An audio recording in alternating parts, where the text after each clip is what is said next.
High, আমি Megha and welcome to my channel. কেমন আছো তোমরা সবাই? আশা করছি তোমরা সবাই খুব ভালো আছো।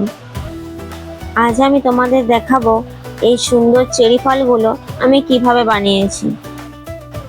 প্রথমে সুপার ক্লে নিতে হবে। যদি খুব চাটচাটে হয়, যেমনটা তোমরা দেখতে পাচ্ছ আমার ভিডিওতে, এরকম হলে কিন্তু পাউডার দেবে। তারপর খুব সুন্দর করে মেখে নেবে যেন চাটচাটে ভাবটা না থাকে। তারপর এইরকম একটা সুন্দর শেপ দিয়ে দেবে চেরি ফলের। এরকম একটা কাঠি ইউজ করবে যেটা দিয়ে তোমরা চেরি ফলের ডাঁটিটা করতে পারবে। এরপর চেরি ফলটাকে সুন্দর লাল টুকটুকে একটা রং দিয়ে দেব। অবশ্যই কিন্তু সুপার ক্লেটা শুকিয়ে নেবে রং করার আগে।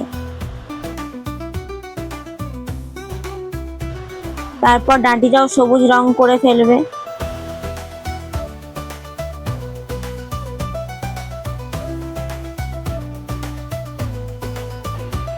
তারপর পাতাটা করে নেবে, আমি ঠিক যেমন ভাবে করছি সেইভাবে।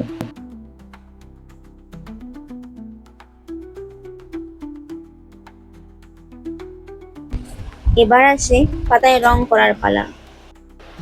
প্রথমে ডিপ সবুজ রং দিয়ে পাতাটা করে নেব। এরপর পাতার শিরা উপশিরাগুলো করার জন্য লাইট গ্রিন কালার ইউজ করব। লাইট গ্রিন কালারটা আমি হলুদ রঙের সাথে একটু ব্লু রং মিশিয়ে করেছি। তারপর যে ডালটার ওপর আমি চেরি ফলগুলো লাগাবো সেই ডালটা সবুজ রং করে ফেলবো।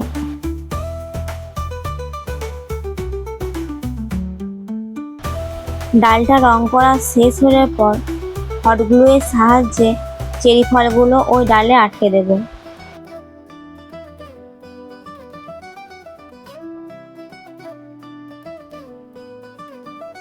টোটাল আমি 8টা চেরি ফল বানিয়েছি।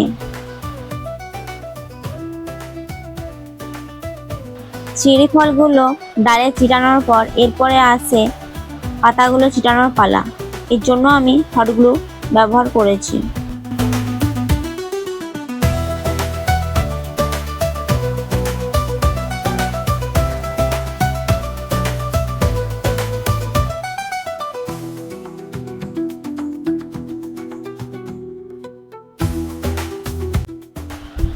দেখো, রেডি হয়ে গেছে আমার এই সুন্দর চেরি ফলগুলো। কেমন হয়েছে তোমরা আমাকে অবশ্যই কমেন্ট করে জানিও। আজকের মতো টাটা, দেখা হচ্ছে পরের ভিডিওতে। লাইক, শেয়ার, সাবস্ক্রাইব করতে ভুলো না কিন্তু।